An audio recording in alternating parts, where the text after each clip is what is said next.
When was the last time you've heard any music without bass? And what better musical style to talk about music with no bass than Exotica music? Exotica is exactly the prime ground to discuss music with no bass. So what happens when you remove the bass in music, and what opportunities do you give to the listener? First of all, you take away the gravity. So there's no pull harmonically, but also there's no anchor pull to the groove. So first of all, the bass usually serves as a harmonic anchor to anything melodic or harmonic playing above it. So if you remove that, that leaves the melodies and harmonics kind of floating without a real anchor, which means there's less sense of resolution overall. On top of that, the bass also acts as a mediator anchor to the bottom zone with the kick and other percussion elements. If you take away the bass, so your percussions or your rhythmic components can feel more loose, especially if they're played in real time and non-quantized. So removing the bass, even though it might sound very risky to any modern listener of music, actually provides quite some opportunities. First of all, you have a more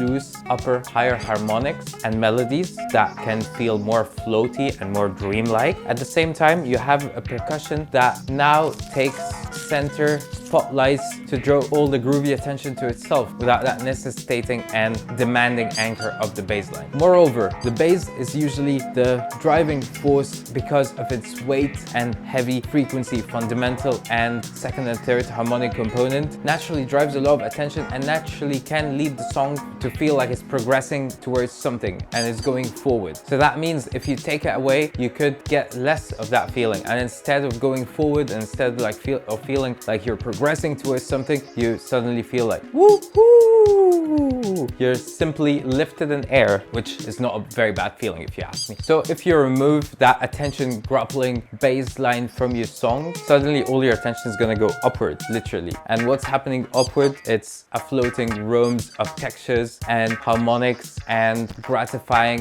jazzy melodies, if we're talking still about Exotica music. So it gives you a lot of sensuous pleasure and it draws you to an environmental type of experience where now it's an environment. Field recordings add this appeal. Melodic, poetic chord progressions and memorable motifs bring down on you the full experience, or draw you rather upward to a full ecstatic bonanza. So instead of being drawn downward, you suddenly drawn upward on the vertical contour and wider, making your experience full and bloomy. There's no more rhythmical locking. Your percussions can feel loose and free to run. Now you can get away with quantizing your drums, because now your drums is gonna have a fair lot of attention because there's no bass to cover for it anymore. So your drums cannot be lazy anymore. So that is why in Exotica records, all drums are played literally in real time. We don't see no drum machines. We don't see no quantized DAW mechanisms. So this is why I highly encourage you, if you're creating Exotica records in a DAW like me,